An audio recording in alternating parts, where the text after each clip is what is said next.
I'm afraid you're going to have to run your errands on your own personal time from now on. I'm sorry. Come again?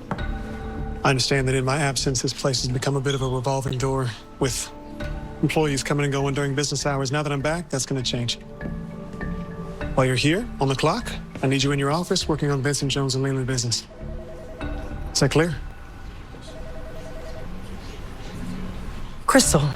Okay, so things are getting shaken up at the law firm now that Robin's back. He's definitely trying to do things a bit differently. He's going to be running a tighter ship. And, I mean, can you really blame him? I mean, he's there to kind of guide the company as they've lost one of their partners and now a new one's about to take, his place. And one of the brightest and most accomplished attorneys is currently going through, federal investigation or police investigation due to Gary stabbing and this, that, and the third. It does look a bit suspect from the outside looking in, but on the other hand, I think that people are being a bit too hard on Robin because guess what? He's trying to make sure his employees do their job. I mean, is that honestly something to kind of give him the side eye over? I understand Fatima fans being like, who is he to tell Fatima? He's her boss. I mean, that was one element I loved of this episode. It was self-aware by addressing a lot of things fans have been saying for years. Like, how are these characters able to just up and leave their jobs like that? Like, I mean, I wish I would just leave my desk job or, leave my position at the counter or whatever because, my girl wants to talk about something. Unless I have a personal break time or unless I'm on lunch, I can't just be up and leaving, coming and going as I please. No, that's not how it works. And I just feel like Robin's new demeanor isn't necessarily a bad thing. I mean, things have been a bit too relaxed, and now he's just making sure everybody's staying on, standing on business. Like, hey, we pay you for like 8 hours out of the day, and we just want to make sure you're doing your job. So that's pretty much it. I mean, on the one hand, I completely understand that Fatima was kind of caught off guard because when Robin came back in the episode, it felt like, he was gassing her up. Like, oh, congrats on, going to law school and everything. And basically praising her while ignoring Hayden. And then in the moment, it felt like, Hayden's about to get fired. And then it's like, oh, what? He's my boss? What? And I'm just like, he gave Andy's caseload to him? And what? I feel like some of this isn't necessarily Fatima being suspicious of Hayden for doing something to Gary and trying to ruin Andy.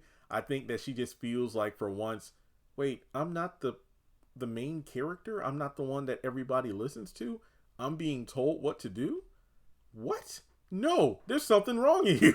That's honestly how I feel about it. It's like Fatima's so used to, doing what she wants and bossing people around, but all of a sudden it's like, oh, the person capable of doing a job that I don't like is now in a position of power over me. And then the person who I thought had my back is telling me to do my job that I'm being paid for.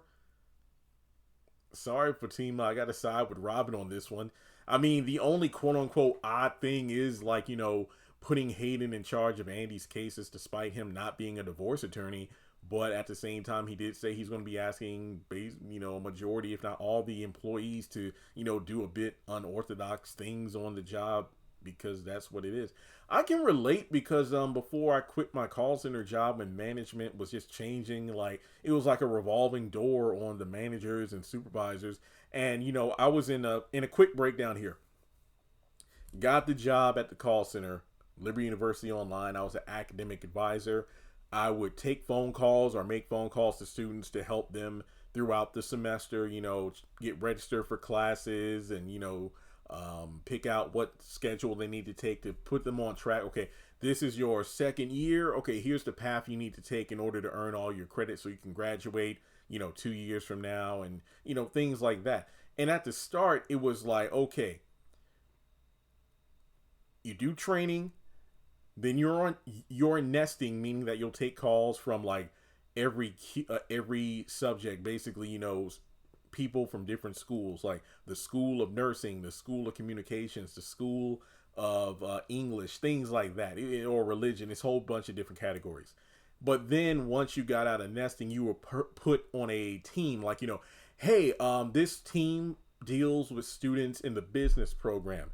This team deals with students in the psychology program. It was all sorts of categories.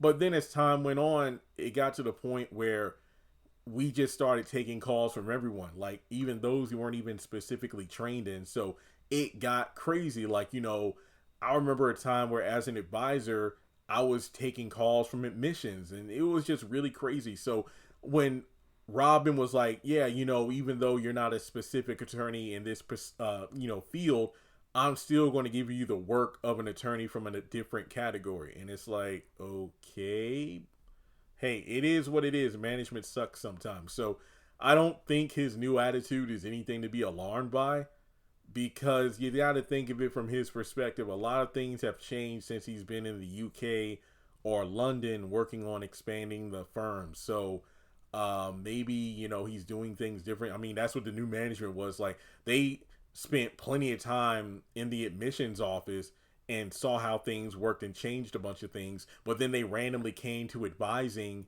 and changed a bunch of things without understanding how advising works, and then that screwed everybody over. So I feel like the same thing could be done, where maybe he's running a tighter ship because he looked at how the different firms he owns are run, and it's like, okay, the ATL division is like, okay, it's slacking off, and we just had this big investigation due to Gary, and then one of our partners died. So he's just trying to, streamline how things are done. So I honestly don't think he was out of pocket. That's just my opinion.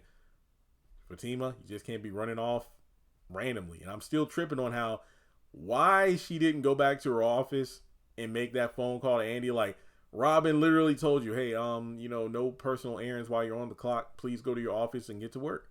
Why didn't you just go to the office and make a call? Close the door. I don't know why you just decided to stand out there trying to call Andy. Do you not have a signal in your office? We know you do, but I don't know. It's just weird plot. So let me know your thoughts in the comments below. It looks like Fatima's going to confront Robin with her suspicions about him randomly coming back when he did. And, it seems like Robin's going to alleviate any concerns, but we'll just have to wait and see. I just feel like, her boss told her to get to work, and she's feeling suspect about it. It's like, I'm working for Hayden now. Andy, your cases are going to Hayden while you're out of office. Something's not right, girl. She's not, Andy isn't there to shield her anymore. Andy isn't there to because her whole thing was like, Hayden, you talking all this crap now, but when my girl Andy makes partner, your ass is out of here. I mean, like you said, you're a paralegal, you're nobody's assistant, but you don't have the same power in the company because you aren't an attorney yet. So I just think that, Fatima just got in her feelings. That's just my thoughts on it, my 2 cents. And that's all I have. I mean, like Hayden said, hey, this is a boy. And Morris told Andy the same thing back in season 1. This is a man's company. I mean, this is a male game. You just got as far as you've done, not because of your scholastic achievements and whatnot. It's the fact that you're a woman and sometimes you have your chest exposed, and the board looks at that. I mean, shoot, I don't know. But let's talk about it, and I'll catch you in the next video.